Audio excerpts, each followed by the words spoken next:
Hello, and welcome to the Torah Outreach Program, Erev Shabbos Burst of Inspiration. Today's Burst of Inspiration is sponsored by Rabbi Mordechai Fried, the Liluy Nishmas, Shaina Fruma Bas Shalom Mordechai, and Mr. Naftali Spivak, the Liluy Nishmas, Rivkah Bas Baruch. May the Torah learning that comes from this video be a tremendous schus and nachas to these special neshamos. This week's parsha, not the regular parsha, Parshas Tetzaveh, but the extra parsha that we're reading. The parsha about Zechiras Amalek, remembering what Amalek did to us, remembering who they are. This week, it is a mitzvah d'oraisa. It is a Torah law to hear this parsha at least once a year, and to think about what Amalek did, and to remember that someday you will have the ability to eradicate them. Who are they? What do they do? Why do we read it now? Our history with the people of Amalek goes all the way back to when the Jewish people crossed over the Yam Suf, or crossed through the Yam Suf. The entire world had heard about it, and everyone was afraid to bother, attack, do anything against the Jewish people. We were untouchable. And comes along Amalek and says, coincidence. All those incredible things, luck of the draw. They just got lucky this time. They won't get lucky the next time. And they came and battled against us. They lost, but they still made an inference. They made an impression on the rest of the world, like, oh, they're not invincible. And that was the beginning. That was the beginning of anti-Semitism. That was the beginning of people starting up with the Jewish people. What was it that made them attack us? What was it that makes them our mortal enemy, our nemesis? The whole world was afraid of all the miracles that had happened to the Jewish people, all the plagues that had happened to the Egyptians, and the crossing of the Red Sea, and all miraculous events. And Amalek, they didn't like that. They don't believe in miraculous events. They don't believe in divine intervention. They believe in haphazardness, luck of the draw, coincidence. And that's what makes them our arch enemies. That's why they hate us so much. And that's why they are the antithesis of who we are. Because the makeup of who we are is everything is divine intervention. Everything is orchestrated by Baruch, by God Himself. Sometimes we see it, sometimes we don't, but He's always there moving those chess pieces around. And we just need to look closer and look behind the scenes. Now let's take a look at an event that we're going to be talking about next week. And that is Purim. What was Haman's problem with the Jewish people? First of all, who was he? He was a direct descendant of the people of Amalek. The same philosophy. And therefore, he didn't want us to be there. We were against his philosophy in life. Everything is luck of the draw. And when he when he made his decree that everyone has to bow to him, and Mordechai wouldn't bow, and then he found out that Mordechai is a Jew, now he has to go against his nemesis, his ancient enemy, and destroy all the Jewish people. But how did he do it? He first picked a date out of a hat. Lottery. Matter of fact, the word Purim means lottery. We named that holiday the same tool that Haman used to destroy us. But we named it as a shtoch, a dig against him. Because he did that lottery is a dig against us. He's going to decide when to kill out the Jewish people on a random date that he pulls out of a hat. That's his philosophy. Randomness. No divine inspiration. No divine intervention. It's all haphazard. And he's going to kill out the Jewish people on that very day to show their whole philosophy doesn't work. I killed them out on a day that was picked out randomly. Randomness. Coincidentally. The Hebrew word for coincidence, by the way. Mikra, if you rearrange those letters, it spells out Rak Me Hashem. Only from God. There is no coincidence. And throughout the Megillas Esther, the book of Esther that we're going to read on Purim, it's all about that. Nothing is random. The Gemara says that in order to do the mitzvah of reading the Megillah, you can't miss a word. Everything from beginning to end has to be read. In the beginning, the Talmud argues back and forth, where can you start from and still do the mitzvah properly? In the end, it decides, no, you have to read the whole thing. Can't miss a word. Why not? So I heard from Rabbi Bravda, Zachor Brach, because what's the point of the Megillah? To publicize the miracle. What miracle? God's name isn't mentioned in the Megillah to show us that there were no open miracles. But that's just it. There were no open miracles.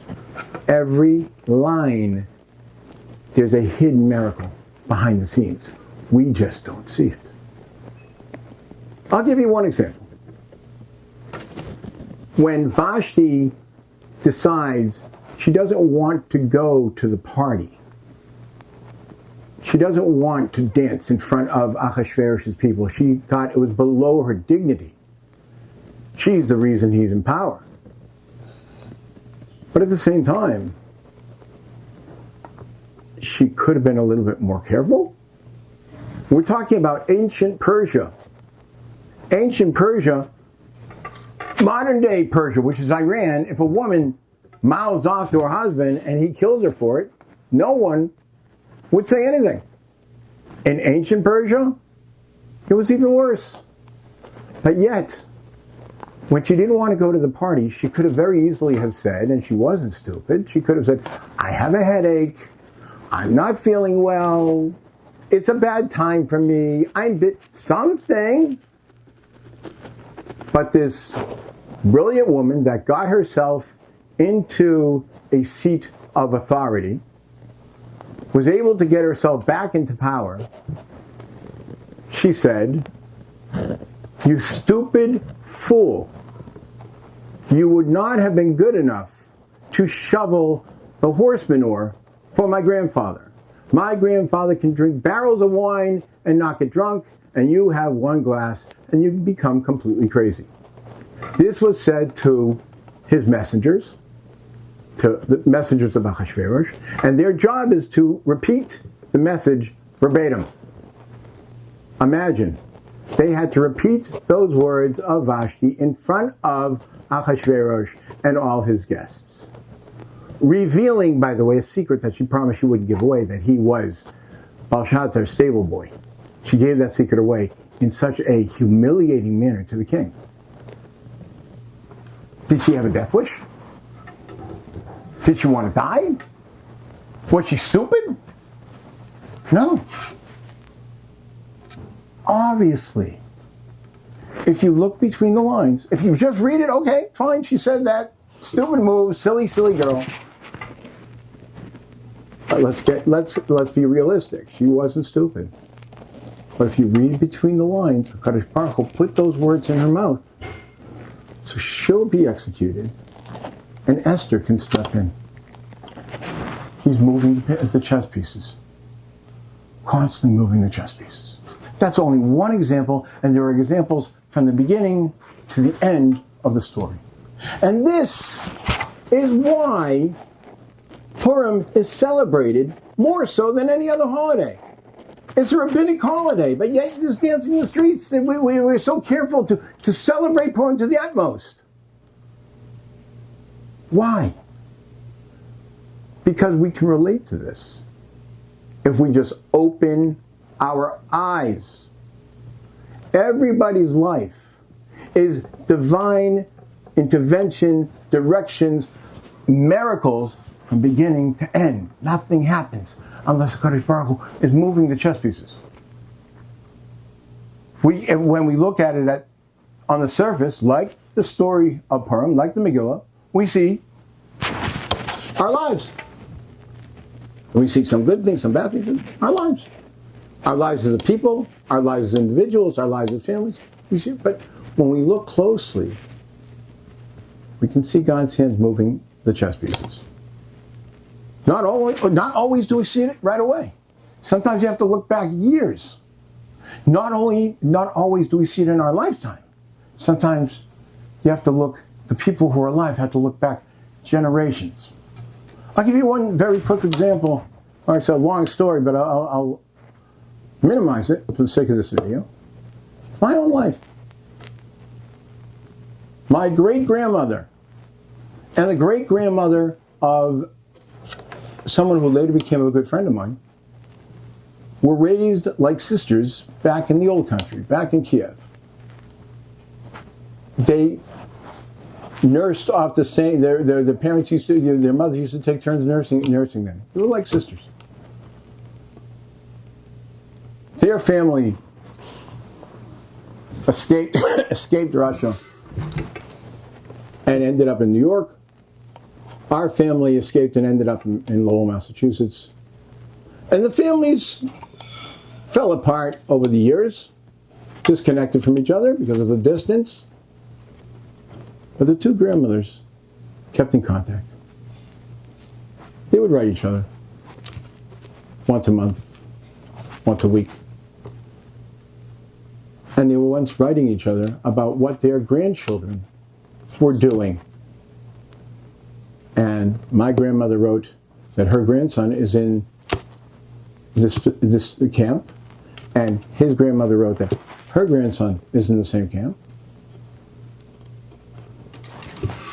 And then in another time, they overheard my last name. His grandmother overheard my last name and said, that's got to be my best friend's grandson. And they finally made the phone call to each other. The families reconnected. I ended up going to them for the holiday of Sukkot. They convinced me to go to yeshiva in New York, and here I am today. Did my great-great-grandmother or my great-grandmother know this was going to work out this way? Absolutely not. Absolutely not.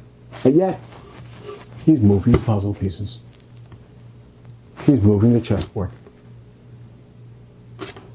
Everything is directed by Hashem. And that's the holiday, and that's the message of Purim. That's what Amalek hated us for, because they say everything is random, and they couldn't stand this philosophy. But this is the lesson of Purim. And what do we call it? Purim. Lottery. It's the antithesis of a lottery, that even a lottery is chosen by Kadosh Baruch Hu. Everything is Rak Hashem. Everything is from Hashem. Have a beautiful Shabbos and a Freilichen Purim.